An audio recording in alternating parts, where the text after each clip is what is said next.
سلام علیکم، خیلی خوش اومدین به چنل فانی رومی. اول از همه اون دکمه سابسکرایب رو بزنین، لایک هم یادتون نره، منتظر نظراتتونم. حالا بریم اینجا. بچه ها من اومدم گلوبال ویلیج، خواستم اینجا تمام جزئیات غرفه ایران رو اول بهتون نشون بدم و اول خواستم با این غرفه شروع بکنم که شما همه چیزش رو ببینین و ببینین چه جوری با شکوه برگزار شده و این پاویون جایزه گرفته به عنوان پاویون برتر. تمام صنایع دستی، تمام مواد خوراکی، یعنی شما نگاه کنین از زعفرون گرفته، انقدر عیونی برگزار شده، انقدر شیک و اصلا یعنی واقعا غیر قابل مقایسه با چیزی که ما توی ایران میبینیم.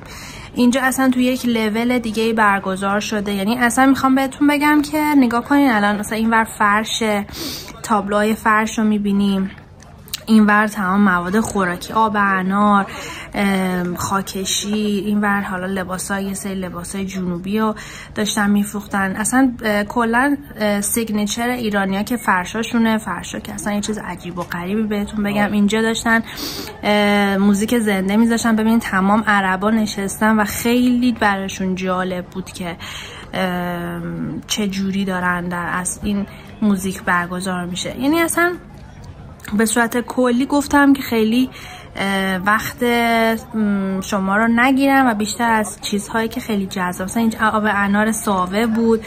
بعد نگاه کنیم ببینید چقدر جذاب. ما اینجا اومدیم یه فضایی بود تو وسط گلوبال ویلیج، یه داستان موزیک زنده و پرفورمنس و یه اجرایی داشتن که رقاصا می اومدن اونجا و برنامه اجرا میکردن. خیلی چیز جالبی بود، میتونستی بشینی، یعنی صندلی گذاشته بودن کلی، همه نشسته بودن. و بعد دیگه از اینجا اومدیم یه مثل یه حالت بازارچه‌ای بود که به مثلا به پاویونا ربط داشت. یعنی نگاه کنیم مثلا کنار سمت راستو یه خروجی داره، مثلا شما رو وصل میکنه به یه پاویون دیگه.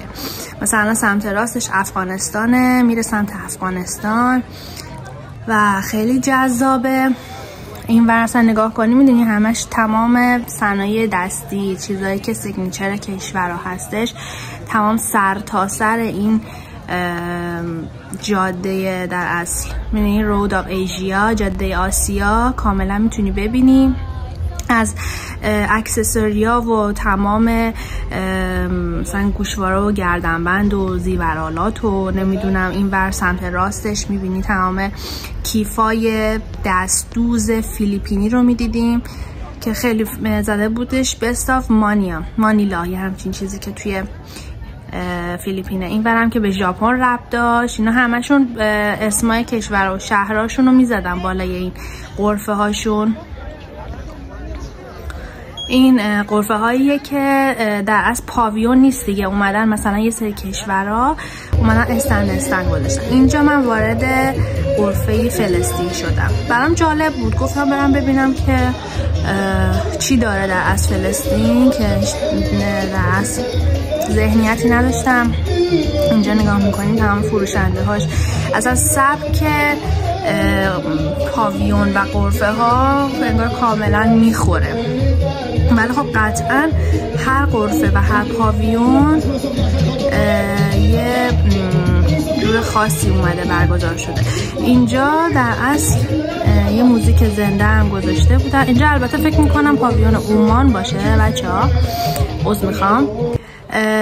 پاویون عمان بود با لباسای عمانی و بندری که خیلی شبیه یعنی کلا جنوبیا بود و اینا هم تمام ادویه هاشونه و تمام ظرف و ظروفاشونه، تمام صنایع دستی. یه چیزایی داشتن که انقدر شبیه به صنایع دست اصفهان بود که اصلا عجیب و غریب. بعد جالبه بهتون بگم ببینید چه چیزای قشنگی داشت. نگاه کنین لباساشو، واقعا به نظر من چیزی جذابیه. اینجا مواد خوراکی، اینجا دیگه وارد فلسطین شدیم. بعد نگاه کنین ببینین از هر کیفی که نگاه میکنین، حالا بماند که یه طرح چفیه داره که اینا انگار مثلا طرح محلی خودشونه و خیلی مصطلحه. یه تیکه هاییش حالا الان من چیز ندارم، تصویرشو ندارم. یه تیکه هایش از هندونه بود که انگار هندونه خیلی معروفه توی فلسطین. اینم که فضای مرکزی گلوبال ویلیجه.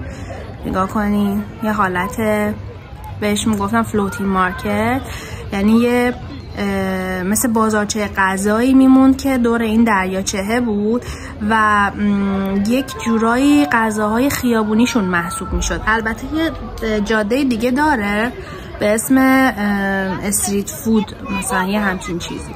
اونجا خیلی مفصل تر راجع به غذاهای خیابونیشون میاد، ولی اینجا مثلا میبینی آب میوه، اسنک، چیزای خیلی بامزه و حالت اسنک هایی که خیلی مثلا برای توی کشورشون خورده میشه. مثلا یکیشون بود منگو میخورد مثلا با پودرای چیلی، مثلا جز اسنک هاشون محسوب میشه. کلا هر چی که اسنکی مثلا داشتن توی کشورشون اونجا میفروختن. اینجا هم که یه سری آبنمای خیلی خوشگل بچه‌ها بود، نگاه کنین روی دریاچه، اصلا ببینید چه مدل بامزه‌ای، نورپردازی خیلی خدای واقعا خوشگل بود. یه جایی هم که اصلا اینجا اومدن پیکنیک کردن یه سری از آدمای با حجاب که آدم واقعا حس پارک گرم بهش دست میداد، حس میکردش که واقعا یه سری آدما انگار اومدن اونجا پیکنیک کردن، سری ریشه ایرانی دارن. این هم که اومده بودن یه قسمتیش رو مثل کریسمس درست کرده بودن، درخت کریسمس بود و حالا اون عظمتش و اینا. بعد اینا اومده بودن مثل الفز بودن در اصل، آدمکای کریسمسی، لابلای مردم میچرخیدن، موزیک میذاشتن. بعد خیلی بامزه بود. یه جاییش هم اینجا فایرورکس داشت و اون منور و اون آتیش بازی که مثلا خیلی همه ازش صحبت میکنن تو گلوبال ویلیج یه ساعتی داره، مثلا اینکه ساعت 9 اونجا اومدن که ما دیر رسیدیم و یه تیکه من تونستم از اون آتیش بازی بگیرم. ولی نگاه میکنین مثلا ببین اونجا مثلا ساعت بیگ بنه، اینجا کلوسئوم رومه، اون یه تیکش مثلا قسمت مثل روسیه میمونه. اینا رو همه هرچی المان اینور آفریقاه، هرچی المان از کشورها هست به عنوان لندمارک و یک تیکه چی میگن معروفشون، اینجا مثلا ازش استفاده کردن. خیلی بامزه بود. بچه اینجا هم آهنگای ایرانی داشت، تو پاویون ایرانه. گفتم هم اولشو با ایران شروع کنم آخرش هم با ایران تموم کنم. موزیکی بود که من اینجا خیلی دلم میخواست غیر بدم و اینا، اصلا نمیدونیم. بعد دیگه گفتم اینو بگیرم. بعد نگاه کنین چقدر عربا خوششون میومد، چون آهنگا بندری بود اکثرا عربا میومدن و همش انگار غیر داشتن و اینا، ولی اونجا نمیذاشتن ما کلا برقصیم، سکیوریتی ایراد میگرفت. اینم یه توری بود از گلوبال ویلیج. امیدوارم که خوشتون بیاد. اگر ببینم دوست دارین بازم از این ویدیوها براتون میگیرم بچه‌ها. ماچ بهتون، دمتون گرم که دیدین. مرسی.